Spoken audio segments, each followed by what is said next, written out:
Le 11 février 2013, aux États-Unis, Eric Loomis est arrêté par la police alors qu'il conduisait une voiture ayant été aperçue dans une fusillade.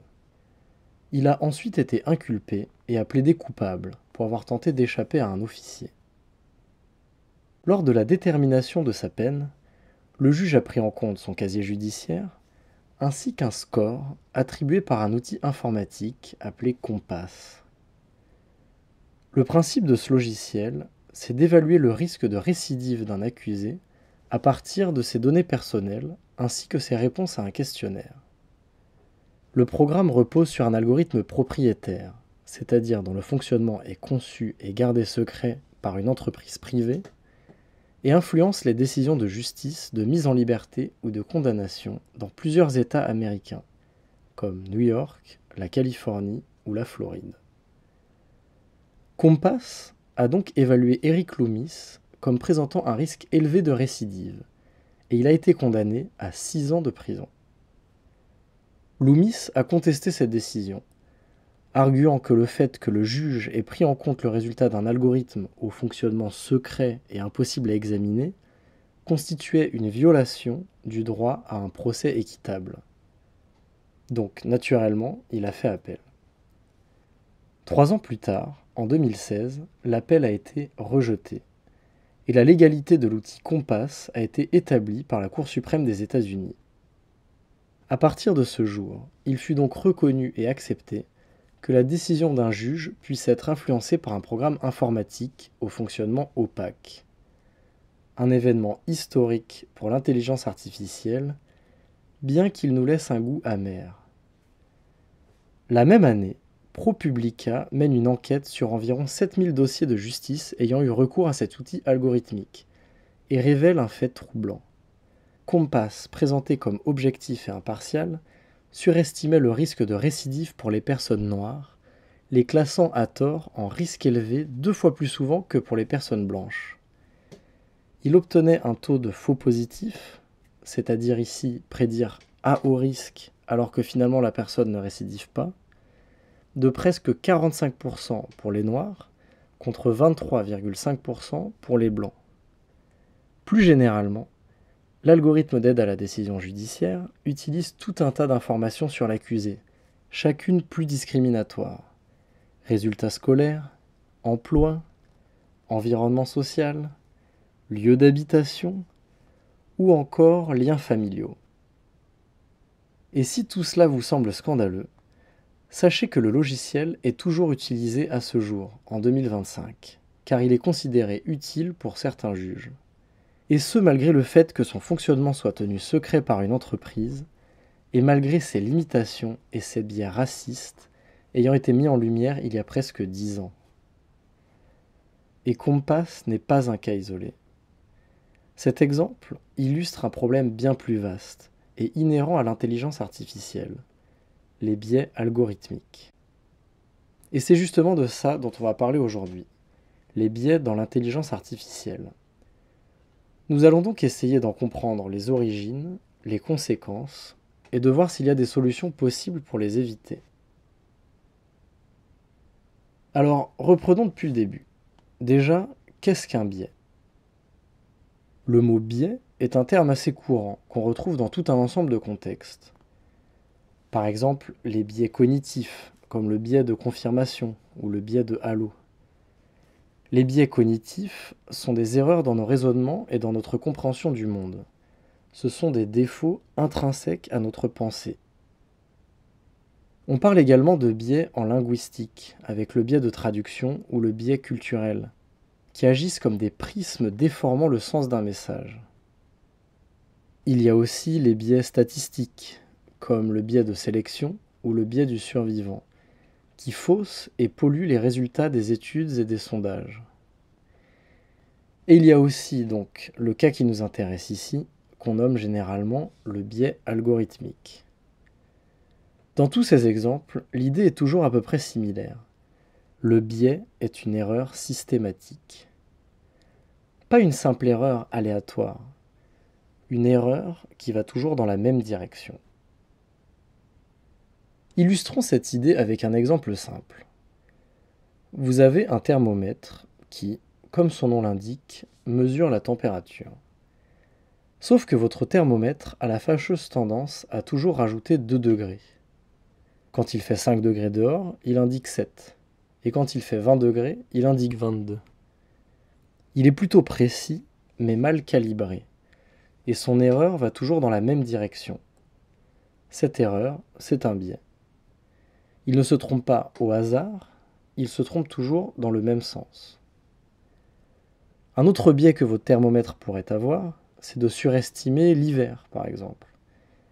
Alors il deviendrait particulièrement imprécis, spécifiquement pendant les mois de janvier et de février. En apprentissage automatique, on a exactement la même chose. Un algorithme peut se tromper, certes, mais s'il se trompe toujours en faveur ou en défaveur d'un même groupe, alors ce n'est plus une simple erreur, c'est un biais. Et, comme on l'a vu, cela peut s'avérer particulièrement problématique, en reproduisant notamment des formes de racisme, de sexisme et de discrimination sociale. On a évoqué le cas de la justice, mais ce n'est qu'un champ d'application parmi des centaines d'autres. On observe ce problème dans le recrutement, avec des algorithmes de tri de CV qui pénalisent les femmes, les noms à consonance étrangère, ou encore les parcours atypiques. Dans l'accès à l'éducation, avec des systèmes automatisés de notation ou d'admission, et également dans l'accès aux soins médicaux, au crédit bancaire, à la mobilité, et ainsi de suite. Maintenant qu'on en sait un peu plus sur ce que sont les biais, on peut se demander d'où viennent-ils ? Le biais algorithmique ne trouve pas son origine dans l'algorithme en lui-même, ni dans une volonté maléfique de ses créateurs, mais plutôt dans les données sur lesquelles on entraîne l'algorithme. Les machines sont, à la base, agnostiques. Elles ne savent rien et elles n'ont pas réellement d'a priori. Puis, elles s'inspirent du réel. Ce sont des apprenants, d'où le terme machine learning. Ce que ça signifie, c'est que ces biais ne sont pas inventés par les algorithmes. Ils sont initialement présents dans les données d'entraînement. Données bien souvent étiquetées par des humains ou tout simplement héritées de notre passé. Lorsque les données sont inégalitaires, incomplètes, tachées par des discriminations historiques, les algorithmes internalisent nos erreurs et reproduisent nos préjugés, quand bien même ils sont basés sur des théories et des modèles mathématiques solides. Alors, peut-on faire mieux ? Peut-on corriger ces biais ? Je vous propose quelques pistes. Tout d'abord, améliorer les données. On vient de voir que les biais trouvent leur origine dans les données avec lesquelles on nourrit l'intelligence artificielle. Il faut donc, à la source, améliorer la qualité des données, corriger les déséquilibres et rajouter les exemples manquants. Ensuite, une autre piste, c'est de repenser les métriques de performance. C'est-à-dire, plutôt que de simplement regarder une performance générale moyennée sur toutes les données, on va chercher à évaluer si l'algorithme est biaisé ou non. Le principe est très simple. On calcule les performances selon des sous-groupes des données de test, et on s'assure que ces performances sont égales à travers ces sous-groupes. Si c'est le cas, on valide l'algorithme. Et si au contraire on se rend compte qu'il n'est pas égalitaire, on refuse son utilisation. Un dernier point, réclamer la transparence. S'il n'est pas au programme d'arrêter d'utiliser l'intelligence artificielle à l'avenir, on peut au moins exiger que le fonctionnement des logiciels soit disponible à la consultation. Une législation pourrait prévoir que tout logiciel ayant une influence directe sur des décisions de justice, médicale ou encore de recrutement soit transparent et consultable. Et pourquoi pas demander également plus d'explicabilité, c'est-à-dire l'utilisation de modèles d'IA dont on est capable d'interpréter les décisions. Bon, il est temps de conclure.